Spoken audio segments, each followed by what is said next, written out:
গোয়েন্দা হেফাজতে আছেন সাবেক আইনমন্ত্রী আনিসুল হক ও সাবেক প্রধানমন্ত্রী শেখ হাসিনার বেসরকারি শিল্প ও বিনিয়োগ উপদেষ্টা সালমান এফ রহমান। আজই আদালতে তোলা হতে পারে তাদের। ডিএমপি কমিশনার মোহাম্মদ মাইনুল হাসান জানান, রাজধানীর নিউ মার্কেট থানার একটি মামলায় এই দুইজনকে গ্রেফতার করা হয়েছে। তাদের বিরুদ্ধে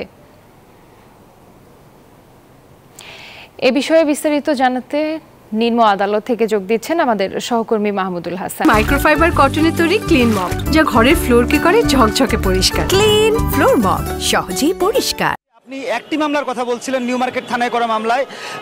আজকে কিন্তু সাবেক আইনমন্ত্রী আনিসুল হকের বিরুদ্ধে আরেকটি মামলা করেছেন একজন আইনজীবী।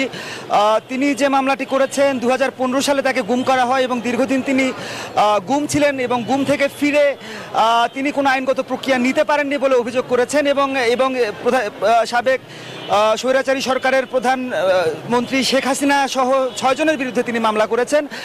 যে প্রশ্নটি করেছেন যে কোন সময় আনা হবে, আমরা যতটুকু জানতে পেরেছি আর ঘণ্টাখানেক পরে কিন্তু এই সাবেক আইনমন্ত্রী আনিসুল হক এবং সাবেক স্বৈরাচারী সরকারের যিনি বেসরকারি বিষয়ক উপদেষ্টা ছিলেন সালমান এফ রহমান, তাকে কিন্তু এই সিএমএম আদালতে আনা হবে এবং এরই মধ্যে কিন্তু দুটি মামলায় তাদেরকে হচ্ছে যে গ্রেফতার দেখানো হবে বলে আমরা জানতে পেরেছি এবং তাদের রিমান্ডেরও আবেদন করা হবে। এই মুহূর্তে দেখতে পাচ্ছেন যে আদালত প্রাঙ্গণে কিন্তু অসংখ্য মানুষ উপস্থিত হয়েছেন এবং এর মধ্যে কিন্তু মামলাকারীর সংখ্যা আমরা অনেকেই দেখতে পাচ্ছি। অনেকেই এসেছেন, তারা এই যে রাষ্ট্রীয় ক্ষমতাকে ব্যবহার করে আইনমন্ত্রী যেভাবে নিজের সিন্ডিকেট গড়ে তোলে দেশের বিচার বিভাগকে নিয়ন্ত্রণ করেছেন এবং নির্বিচারে মানুষকে জেল জুলুমের পাঠানোর হাতিয়ার হিসেবে যিনি ব্যবহার হয়েছেন, তো তার কি আদেশ আজকে আসে এবং তাকে এক নজর দেখার জন্য কিন্তু মানুষ আসছেন।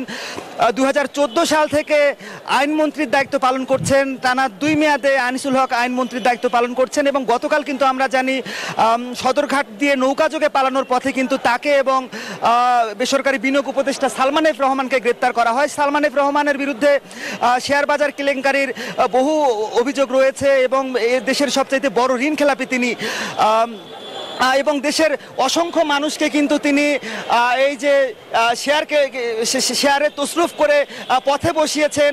অনেক মানুষ আত্মহত্যা করেছেন, অনেক মানুষ ক্ষতিগ্রস্ত হয়েছেন, অসংখ্য মানুষ এই নিম্ন আদালতে উপস্থিত হয়েছেন।